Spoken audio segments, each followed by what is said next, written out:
ఈరోజు యూట్యూబ్‌లో చాలా రకాలైనటువంటి ప్రసంగాలను మనం చూస్తా ఉంటాం. అయితే మనము వాక్యానుసారమైన ప్రసంగాలని, అసలు ఎవరి ప్రసంగాలను ఎట్లా మనము ఎన్నుకోవాలి వినడానికి అనేటటువంటి విషయాన్ని మనం చర్చించబోతా ఉన్నాం. అయితే ఈ వీడియోలో ప్రాముఖ్యంగా వీరు అబద్ధికులు, వీరు మంచి బోధకులు అని నేను వారిని తీర్పు తీర్చడానికి నేను మాట్లాడట్లేదు. కానీ ఒక విశ్వాసి ఎదుర్కొనేటటువంటి సమస్యను గురించి మనం ఎలాగున ఒక ప్రసంగాన్ని వెన్నుకోవాలి, మనం సమయం వెచ్చించి వింటా ఉంటాం. విన్నప్పుడు ఎలాంటి ప్రసంగాలను మనం వినాలి అనే విషయం గురించి చర్చించడానికి మాత్రమే ఈ వీడియో చేస్తా ఉన్నాను. కాబట్టి మీరు ఆ వీడియోని పూర్తిగా చూడండి. తద్వారా వీడియో చూడడం ద్వారా మనం ఎలాంటి ప్రసంగాలని వెన్నుకోవాలి, ఎలాంటి ప్రసంగాలను మనం వినాలి అనేటటువంటి ఆ విషయాన్ని మనం తెలుసుకోగలుగుతాం. అయితే మొదటిగా మనం గుర్తుంచుకోవాల్సిన విషయం ఏంటంటే, మనం వింటున్నటువంటి బోధ బైబిల్ ఆధారితమా? ఏదైతే ప్రసంగాన్ని మనం వింటా ఉన్నామో ఆ ప్రసంగము బైబిల్ ఆధారితమైనటువంటి ప్రసంగమా?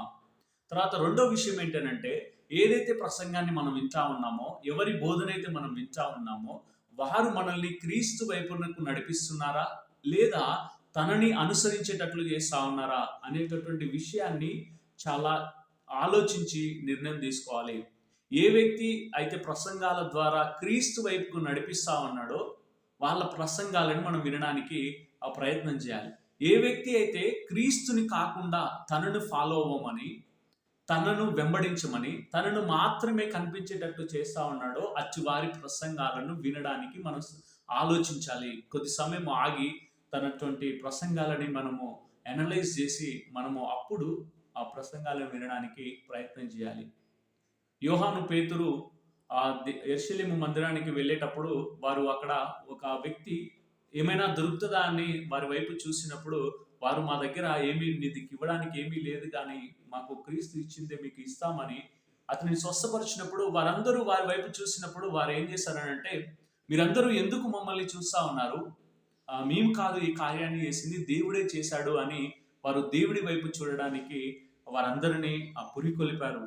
కాబట్టి ఎవరి ప్రసంగాలని మనమైతే వింటా ఉన్నామో వారి ప్రసంగాలు మనల్ని క్రీస్తు వైపు నడిపించేటట్టు, క్రీస్తు వైపునకి చూసేటట్టు చేస్తా ఉన్నాయా, లేదా వారిని ఫాలో అయ్యేటట్టు చేస్తా ఉన్నాయా చూసి మనం గమనించాలి. ఎవరైతే వారిని చూపిస్తా ఉన్నారో వారి ప్రసంగాలు వినడం మానేయడం మంచిది.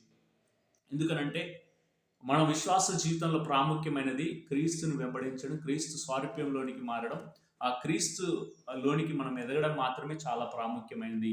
ఇటు విషయాలని చాలా జాగ్రత్తగా మనము సీరియస్గా తీసుకోవాల్సిన విషయాలు. సో కాబట్టి ఈ రెండు విషయాలు చాలా ప్రాముఖ్యమైనది. మొదటిది, వారు బైబిల్ ఆధారితంగా చెప్తా ఉన్నారా? తర్వాత వారిని ప్రసంగాలు వినడం వలన క్రీస్తు స్వారూప్యంలోనికి, క్రీస్తు వైపుకు మనం నడిపించబడతా ఉన్నామా అనేటటువంటి విషయాలని మనం గమనించాలి.